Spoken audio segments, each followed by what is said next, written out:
Hey guys, Tony here. Back again. It's been quite some time, but I'm back.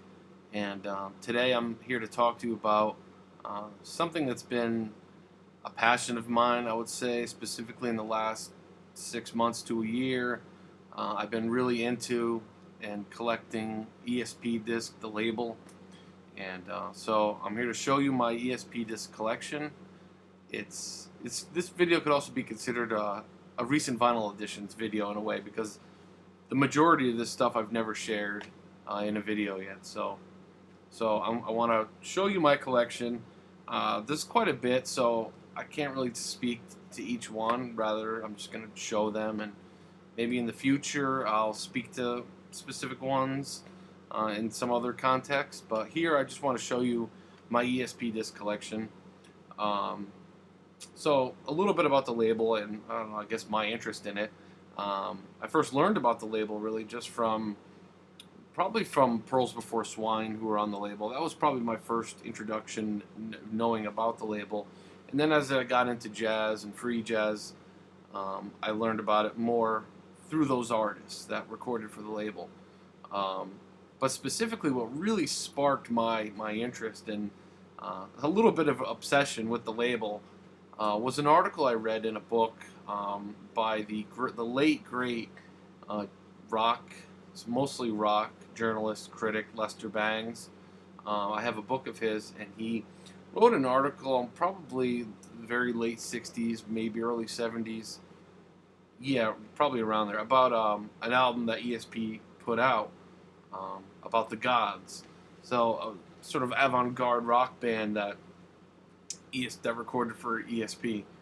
And he wrote an article, but at the beginning of the article, he talks about the label and about how he feels about the label and just how strange they were, um, and he talks about all the different specific albums and things. And that really, while I knew about the label, I knew a little bit about them, and that really sort of set it off for me. So I recommend reading that article if you haven't. It's a pretty famous article, I think, and I think it's ESP, the label, probably got some mileage out of that article itself. Like, it got other people interested in it back then, if not more recently too, when that article has been republished in books and things. But anyway, ESP-Disk. So yeah, New York independent label, and while they certainly weren't the first independent label by any means, they were really important in that in a way, they probably wrote the blueprint for modern independent label, in that they were a place where artists can go to record and have complete artistic freedom, which was sort of unheard of in that time. I mean, in the '60s, you had producers. The producer's role then was, as it is today, but even more so back then. If you were an artist and you were signed to a major label, the producer would pick the songs you were going to sing usually, and not only that, but the musicians, the arrangements. I mean, everything. It was just as much the producer's album as it was the artist. Where with ESP, they gave the artist complete artistic control. They decided where it was recorded, how it was recorded. They produced their own albums essentially. They decided the cover art. They decided which songs they were going to record. I mean, it was their album, and ownership of the album was divided amongst ESP and the artist. The label was founded by Bernard Stollman. And another thing I should mention too, of course, is that Bernard Stollman passed away a few months ago in April, and he founded the label in, I want to say, '64, around there, '63, '64. He was interested in the Esperanto language, that whole movement. Esperanto being a language that was designed, and it's still around. It's still an active movement, a language that's meant to sort of bridge the gap amongst different languages. So rather than English being the primary language spoken in the world, let's say, for communication, this language Esperanto would be the language. But he was interested in that movement, and he recorded an album which became ESP 1001 of the 1000 series. But so that was about the language, songs in the language, and such. but he never meant to start a label per se. And it was in like '63. Someone recommended to Bernard Stollman that he go to this club in Harlem and hear this saxophone player. So Stollman wasn't really a jazz fan, I should mention either. Like at first, he had done some. He was a lawyer and he had done some work for the estates of Billie Holiday, Charlie Parker, and I think others in the entertainment industry. And over time, he became more of a jazz fan. But at that time, he really wasn't. He was interested in the arts, though. But he goes to this club, and it turns out to be Albert Ayler. And Ayler just completely blew him away. And right after he stepped off the stage, Bernard approached him and said, "Do you want to record an album? Because I'm starting a label," which he had never really thought about prior to seeing Albert Ayler. And Ayler had some engagements he had to take care of before that, but he said he would contact him. Sure enough, he did, and it turned out the first music album recorded by ESP, jazz music, I should say, is Spiritual Unity, which is probably ESP's maybe most well-known album, maybe their most important album. Of the Albert Ayler Trio with Spiritual Unity. I'll get back to this in just a minute. But yeah, that was the first album recorded by the label, jazz album.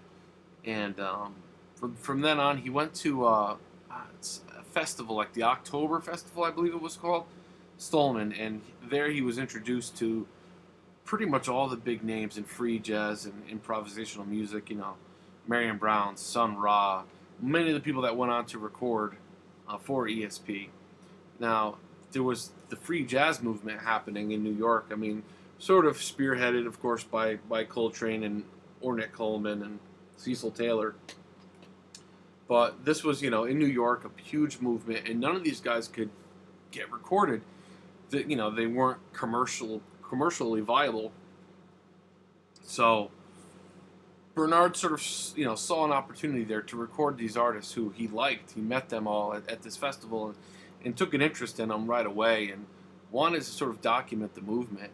He looked at it as, again, wasn't an expert in jazz, but he could enjoy this music as just an artistic expression. And so the label really started. He recorded all these artists, and the first, I want to say like in '65, the first dozen releases on ESP all came out in like September of 1965, like boom, all at once, And he continued the label into the '70s, recording all kinds of things. Now, they're primarily known amongst collectors, I'd say, as a free jazz label, but they also recorded many other things like folk rock, Pearls Before Swine, and avant garde rock like The Gods or Octopus, and many other things, but mostly jazz. They did some spoken word things.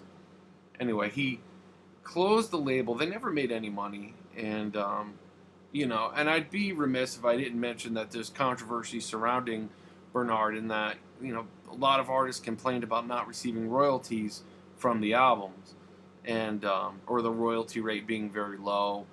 But when you listen to this music, and as proven from other labels, free jazz was never sold millions of records, So I believe that Bernard probably did not make a lot of money on these records. So, but anyway, it's not my place to say. I'm not an artist. I never met the man personally.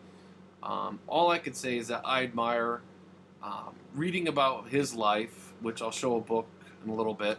I admire him for what he did. He brought music that was in no way going to be recorded and released to the public. He brought that music to us and many other things, artists, and he lived an incredible life too, I should say. But anyway, let me just get started here again. I'm just gonna run through my collection. There's quite a bit here, so again, some things I'll talk about a little bit, some things I probably won't. I will say, though, with the exception of one piece here, everything here is either an original ESP-Disk, the original, or an early ESP-Disk pressing. No European reissues or more modern reissues. These are all from the initial ESP-Disk time. Oh, I should mention too that ESP-Disk closed its door in 74, 75. Again, it just money sort of ran out, you know. And Bernard worked as a lawyer, and in like 2005 or 2004, at the age of 75, he reopened ESP-Disk, which is amazing to me. I love hearing things like that. Somebody at that age starting up his label again. I mean, that's just amazing to me. And again, he passed away in April, and but the label's still going. They're still releasing reissues and new music. They have new things coming out. So yeah, check them out a little bit. And I will say too, before I start, a lot of my information came from this book. So it's a book that Bernard worked with Jason Weiss to put out, and it's called Always in Trouble: An Oral History of ESP-Disk, the most outrageous record label in America. This is still a relatively new book. In the past few years, I think it came out 2012. So, and yeah, it's a great read. It's all interviews. It first starts out with Bernard, an interview with Bernard, and he's talking about his life story and the story of the label, and then he talks about specific artists and different events, you know, surrounding the label and restarting the label. And then they talk to all the many different artists that recorded for the label or had a connection to the label in some way. And it's a fascinating read. I highly recommend it. Again, Always in Trouble, Jason Weiss. Yeah, excellent. And why not, while I'm doing this, this is also an ESP release. It's called Inside Out in the Open. So here's the documentary, and it's actually ESP-Disk 4042. So yeah, they put this out, and it's a documentary about free jazz. It's not about the label. I don't think ESP is mentioned once in the documentary. Rather, it's just about the label, about free jazz and all the different players. Free jazz back in the 60s as well as today. And there's great scenes by, you name Marion Brown, Roswell Rudd, John Chakai, Burton Green, Joseph Jarman. There's, John Coltrane, Albert Ayler in this. Yeah, the New York Art Quintet. Fantastic documentary. I believe there was a promo on YouTube, like the trailer on YouTube, and like one clip. But this is something I've wanted to see for a while, and finally got a copy. But yeah, Inside Out in the Open, an expressionist journey into the music known as free jazz. Check that out as well. All right, so I'm going to get started. And again, the first jazz musical release on ESP was Ayler's Spiritual Unity. And what I have here is a 60s pressing. It's not a first pressing. I would love a first pressing. But the first ones were brown, like a reddish brown. It was white with a reddish, like this was a reddish brown. There are many different pressings, different variations of a lot of ESP releases. So if you're going to buy something, especially online, and a seller says it's original, do a little bit of homework. You could kind of figure out what's a first pressing and what's not by information. Specifically the address of the label, because their address has changed. But anyway, yeah, this is still a 60s press. I would probably guess to say it's probably a 68 or 69 pressing. And I'm really happy to have it. It's in beautiful, like near mint shape. It's still in the shrink, which is amazing. And yeah, love this album. One of the most important jazz records, period. So great. And I might as well show. I have a reissue as well. A modern reissue, also put out by ESP. Yeah, this is a 2009 reissue. So yeah, great record. Anyway, moving on. These are all in order of release, by the way, I should say. The second thing that came out was the Pharoah Sanders Quintet. So this is Pharoah Sanders' first release as a leader. Fantastic record, but still very different from what he did later on. Yeah, fantastic. And this is a second pressing. First pressings, I believe, did not have, although I've never seen one really. I mean, I know they're out there. They don't have the writing here. The cover's the same, but it doesn't say Pharoah Sanders right there, from what I understand. And there's the label. After that, the New York Art Quartet. Another really famous ESP release. This is an original. It has the wraparound cover, which is another indicator. Usually, if it has that, it's an original. But yeah, Roswell Rudd, John Chakai, Milford Graves with Leroy Jones, um, the poet, beat poet, yeah, and he does some spoken word at the end of this, but fantastic. And yeah, this is an original.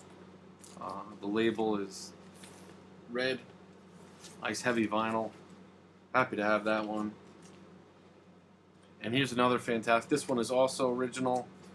The Byron Allen Trio, and yeah, an original wraparound cover. Pull that out of there. Another just fantastic free jazz. This one I'm not sure about. I mean, my understanding was that the original Ornette Coleman had the painting, the drawing of Ornette, which I'm pretty sure this is an original. Ornette Coleman Town Hall 1962. It features his composition performed by a string quartet on here. But yeah, accompanied by Charles Moffett and David. I never tried to pronounce his name. David Izenzon? Anyway, with a string quartet. Yeah, and I do believe this is an original. This one is also original and one of the best. I absolutely love this album. If you don't own this album and you're into free jazz, you should check this out. The Giuseppe Logan Quartet. Fantastic record. I mean, and look into him if you don't know his story. Really interesting guy. Sort of a tragic story. He's still alive today. It's still playing, but and yeah, this is a first pressing. You want a stereo pressing. Yeah, again with the wraparound, still in shrink. This one is not. This one's later, second pressing probably. First pressings of this were red, but the Paul Bley Quintet with Barrage. Paul Bley, very well known free jazz pianist. Bob James, Explosions. Now this is a real Avant Garde album, which is surprising if you know who Bob James is, who later went on to do jazz funk and smooth jazz, and yeah, but on this album he is really out there, and it's fantastic. This is also a later pressing, not an original. This one now, there's so many variations to this, but again, another Albert Ayler, Bells, one-sided live LP, another really famous one. This one's on clear, yellow with a red label and purple label. No markings on the vinyl. I believe the first one, see, this is not a very first one, but it's still early. It has the Riverside address on the cover here, which tells me it's still pretty early. Where is it? 180 Riverside Drive right here. So, still pretty early. Here is the Lowell Davidson Trio. Who's on here? Lowell Davidson, another interesting guy. I believe he was Harvard educated. Brilliant. Lowell Davidson, Gary Peacock, and Milford Graves. Fantastic. Milford Graves, another highly educated guy, but fantastic. This is an original. And another one by Giuseppe Logan. Giuseppe Logan with More. Also excellent. His flute playing on here is just incredible. There's the label. This one is a second pressing, but still very early. It was the next year, excuse me. Still in the shrink. Sun Ra, the heliocentric worlds of Sun Ra. By the way, part 1 and 2 were just reissued by ESP. I want to say that their 50th anniversary of the album, of this album, so they did 1 and 2, but yeah, this is second pressing, still very early, and still in the shrink wrap. Fantastic, Sun Ra. Speaking of Milford Graves Percussion Ensemble with Sonny Morgan. Now, this is a second pressing, but yeah, this is a free jazz drumming percussion album, and it's phenomenal. Yeah, really excellent. Now this one is original, and I got this for a steal of a price. But yeah, it is original. Albert Ayler, Don Cherry, John Chakai, Roswell Rudd, Gary Peacock, and Sonny Murray with New York Eye and Ear Control. Soundtrack to a film made. And this silhouette was, I believe, Carla Bley's silhouette, but it was for a film. And while Albert Ayler is generally considered the leader, no one was a leader on this session. But people call it an Albert Ayler um, record. And yeah, first pressing of this. There's the label. Yeah, happy to have this. What do we have for time here? 20 minutes. Ugh, I gotta get moving. The Heliocentric World of Sun Ra, Volume 2, and this one is original. Also still in the shrink. The Fugs. Now again, ESP recorded folk rock and things. And the Fugs, of course, New York, poets and activists. And yeah, the Fugs, first album. Who's on here? Ed Sanders, of course, and Tuli Kupferberg, their band. You guessed all the Fugs. Later went on and recorded for Reprise, which a few artists did to Reprise. Now this is a recording of a play. I don't remember the backstory as far as how ESP released this, recorded and released this, but yeah, this is the Coach with the Six Insides. So original cast album. So yeah, it's a play that's based on James Joyce Finnegan's Wake. So yeah, it's exactly what it sounds like. It's a play. Love that cover though. This one is also an original Albert Ayler, Spirits Rejoice. Yeah, first pressings I believe did not have any writing, while later pressings it said Spirits Rejoice on the top. But yeah, excellent. This one's not a first pressing, but it's still early. Paul Bley Trio, Closer. One of my favorites, the Marion Brown Quartet. This one is original. Features Marion Brown, Alan Shorter, Benny Maupin, Ronnie Boykins, Reggie Johnson, and Rashid Ali.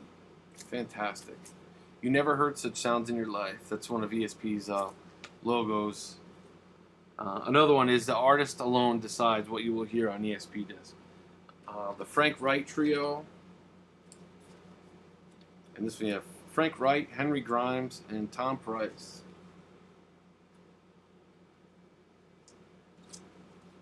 Okay, the Burton Green Quartet. Yeah, Quartet. And so we're on ESP 1024, so the 1000 series. There's a lot more in the 1000 series, but I have a lot from the 1000 series. Many more. My collection is by no means complete. There's a lot more I want. Now this is an interesting one. Patty Waters. Patty Waters sings. This was sealed when I got it. Still has the shrink.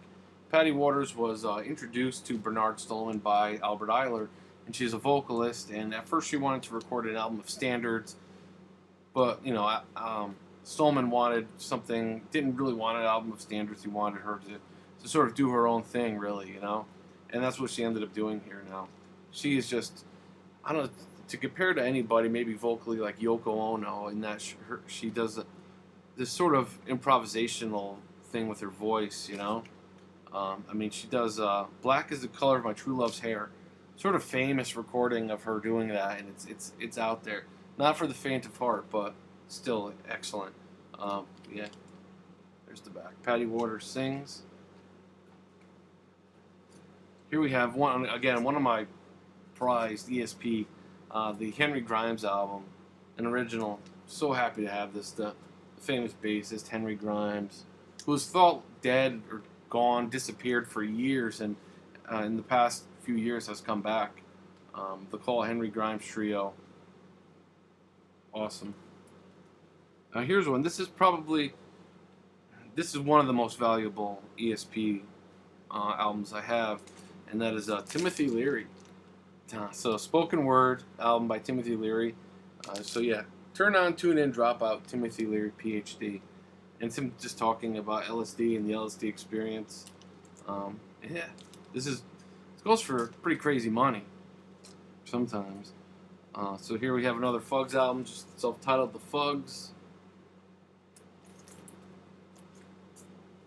Here's another just fantastic one. The Charles Tyler Ensemble. So it's ESP 1029.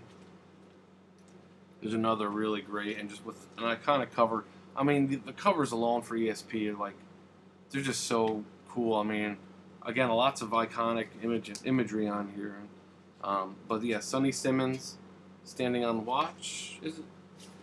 Staying on Watch. Phenomenal. And one of my favorite free jazz players, period. I've been listening to this guy a lot, and I absolutely love him. The Noah Howard, the Noah Howard Quartet. Incredible. I have the Sonny Murray album. Just Sonny Murray. Yeah. Features Baird Lancaster on here. Now here we have an ESP-Disk sampler. And yeah, this one's in beautiful shape. There's color variations for the cover, but I always like this one. So I got it. Originally sold for 99 cents. And it has bits and pieces of a lot of stuff. This is only like half of it. There's an insert and extends.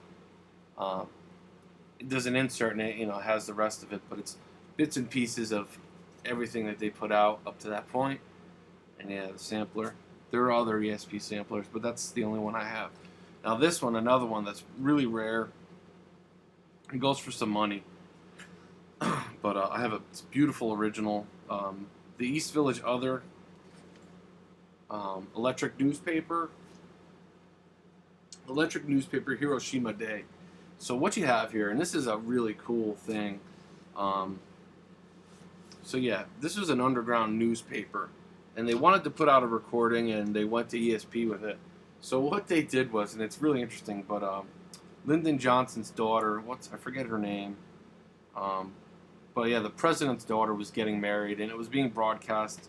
I was on TV or radio, but they put a mic in the studio. They put a mic up to the radio that was broadcasting the wedding and commentary on the wedding. And while that was happening and recording, all these different artists came in and contributed. So you have here, so yeah, Lucy Johnson, Lyndon Johnson's daughter. So yeah, Lucy's Wedding by Plastic Clock Radio. And you have artists here like Gerard Malanga, Steve Weber. You have Marion Brown on here doing a little bit of improv. And you also have the Velvet Underground doing their very first recorded piece of music. Now, it's hard to tell when exactly they come in. It just sort of comes in sort of seamlessly in what's happening, but you could pick it out. But yeah, it's the first time they appeared on any recording, the Velvet Underground. But yeah, you have members of the Fugs. You have Allen Ginsberg and Peter Orlovsky doing chanting, Tibetan chants, mantras. Ishmael Reed, lots of different people, and it's just a really interesting listen. But yeah, Electric Newspaper, Hiroshima Day, the East Village Other, a beautiful original of this. Happy to have it. And speaking of Thule Kufferberg, this is his solo album. It's mostly spoken word, but yeah, commentary and poetry, and he's sort of a beat poet. He was in the Fugs, but yeah, an original of this. Actually, it might be a second pressing. I think there's a yellow vinyl pressing of this, but this is black vinyl. No deposit, no return. Still in the shrink as well. Now here's, I believe, a second pressing because the cover is actually backwards, but Marion Brown, why not? Now this is supposed to be the cover, but the way they did it, probably by mistake, this turns out to be the cover. Here's the opening. I've never seen one where this is the actual front cover. I had a reissue, which I sold when I got this, where this was the cover, but they are out there. Alright, moving on. Carl Berger. Carl Berger, and it's actually autographed by him, which is pretty cool. This was a radio promo copy. ESP also ventured out and recorded some European jazz, free jazz. Here we have Sonny Simmons. Music from the Spheres. This one's fantastic. Love that cover as well. And here's one. Oh, so happy to have this one. I had it for a while, but Marizette Watts. His album. This guy was an artist and musician and recording engineer. Yeah, Marizette and Company. So who's on here? Um, Clifford Thornton's on here. Henry Grimes, Sonny Chirac, Carl Berger. Lots of great players on here. And yeah, an original. Now this one was in beautiful shape. It got kind of banged up in shipping, but other than the crease that it created, it's beautiful and original. Sun Ra, nothing is. Now ESP sent some of their artists out on a tour, a college tour, and they played a number of upstate New York college campuses, and recorded it all. And they got a few albums out of it, and this is one of them. Sun Ra and the orchestra, Nothing Is.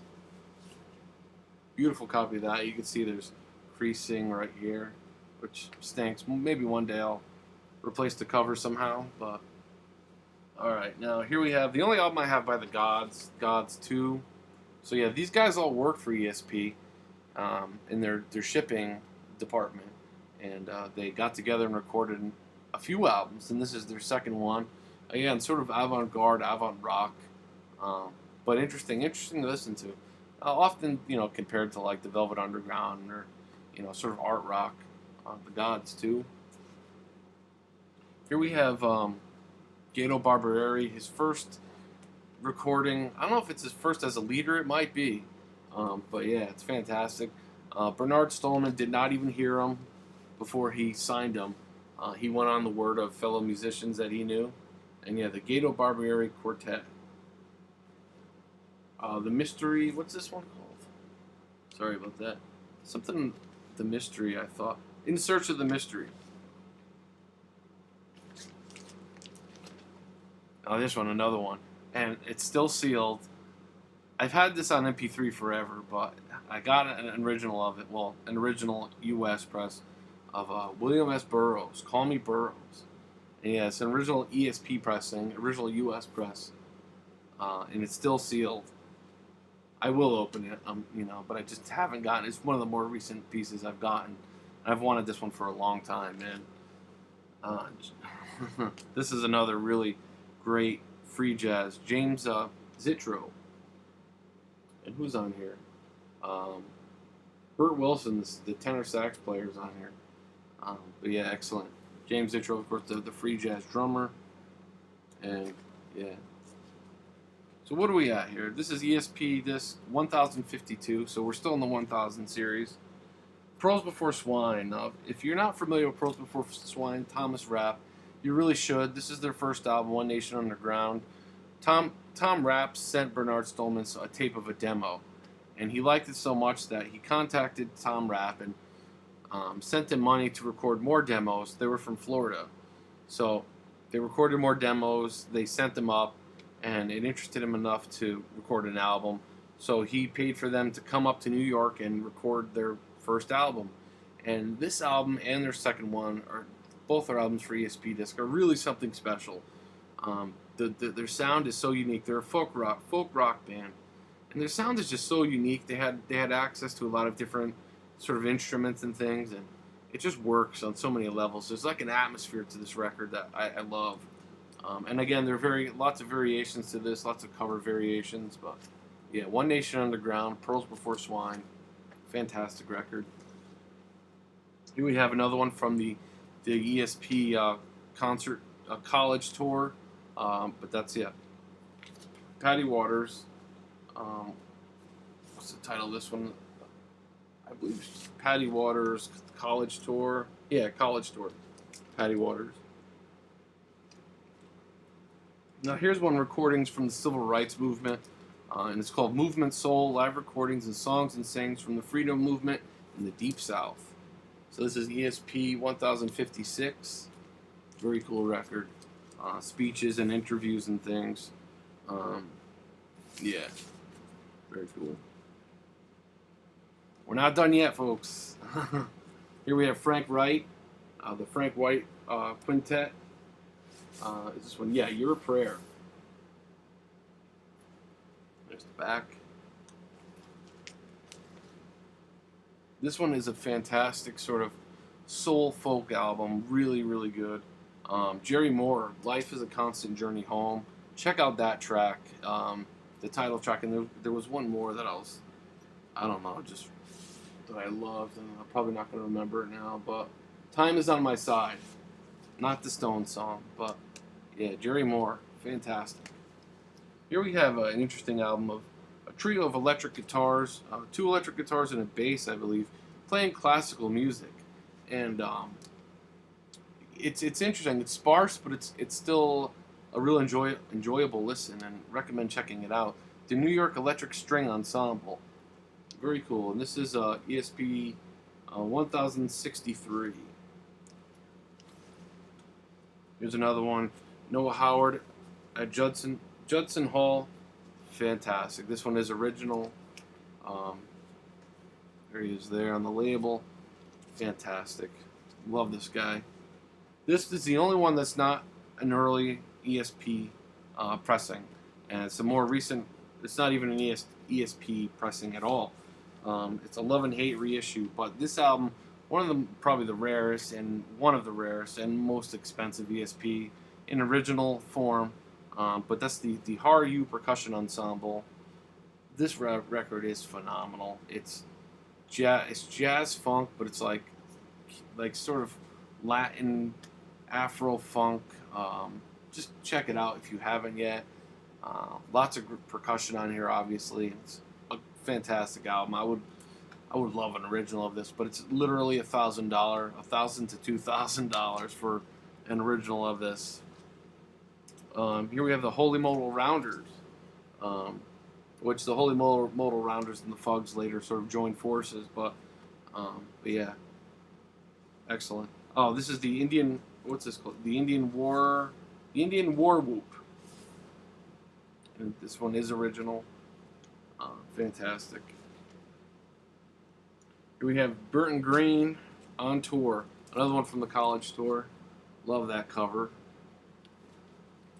And yes, this is original as well. Sorry about that. And here's the second Pearls Before Swine, Balaklava. I always say it wrong. Yeah, Balaklava. Anyway, another one. Same with the first. A really unique album. Pearls Before Swine, excellent. It's the label. Now here's a trio of European free jazz that ESP put out. Now I always mess up this name. Nedley Ilstek Trio, The Machine. Excellent. Again, free jazz, European free jazz. This guy was born actually in like Indonesia. There they are. Has vocals on here, which sort of gives it like a Michael Mantler, Carla Bley sort of vibe, but fantastic. And this one is Carl Velebny with SHQ. Now here he is laid up in a hospital bed. He was in a car accident, I forget, right around the time of the recording. So Bernard had him send pictures of him in bed, and that's what they used for the album cover. But yeah, excellent. And here we have a short album, but still really good. Free Music 1 and 2. So it features a number of European jazz players here. They're listed here. But yeah, and this is ESP 1083. Now this one is not an original. The original had a different cover, which I've seen it online one time. Reissues have the original cover as well. This is Alan Silva, the bassist, with skillfulness. But I don't believe he even plays bass on this album. I think he just plays violin. Yeah, violin and cello. But he's primarily known as a free jazz bass player. And there's the back cover. I love the artwork that they do on a lot of ESP releases. Alright, now we're entering the 2000 series. And this one is a second pressing. I believe the first pressings were black and white. This is an excellent sort of blues rock, sort of avant rock at times. Has some jazz elements to it, but that's Octopus. Love this album. I really do. It's just fantastic. Love the cover. But yeah, this was sealed when I got it. It was still sealed. It is the second pressing. Fantastic record. Do check it out. Now this is another prize piece, and it's an original ESP pressing. First pressings were done on a different label, and those are very rare and valuable. But yes, the Charles Manson record. Charles Manson and the Family, Lie, The Love and Terror Cult, in pristine shape. There's the record. And yeah, it was put out by, what was it, the Awareness label? And they did a small run, and then they were looking for somebody to repress it and distribute it. And you know what? If you really listen to it, if you haven't, it's actually really damn good. I gotta say. But yeah, this is the original ESP pressing. Here we have the Revolutionary Ensemble. Very well known. Leroy Jenkins, Sharon, and Jerome Cooper. Their ESP release, Vietnam 1 and 2. Here we have Frank Lowe with Black Beings.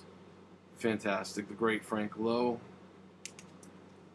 And now, one thing that is lacking in my collection is that ESP put out a lot of old found recordings from a lot of the bebop era jazz players, Charlie Parker, Billie Holiday. You know, there's a lot of that, and I missed. The only one I have really is Lester Young, Newly Discovered Performances. Now, if I come across stuff like this on ESP, I will pick it up, but you know, it's not like a lot of these I ordered online. I don't see a lot of ESP in the wild, I gotta say, with the exception of like Pearls Before Swine. But yeah, Lester Young. And the last few. This was another European jazz, Avant Garde, Music of the Sea Ensemble. We Moved Together. And I'm not even going to try and pronounce these names, but yeah, still in the shrink. Sorry, it's kind of hard to see there. Yeah, Music of the Sea. Here's the back. All right, and one of the last recorded album for ESP before they closed their doors after their initial run. They put out a couple albums after this, but this is the last one that they themselves recorded, and it's a killer, man. Ronnie Boykins. He was the bass player in Sun Ra's orchestra, and this is his solo album, and it is phenomenal. The Will Come Is Now, Ronnie Boykins. And finally, well, not finally, here's an album put out, Albert Ayler, but posthumously, Albert Ayler, Prophecy.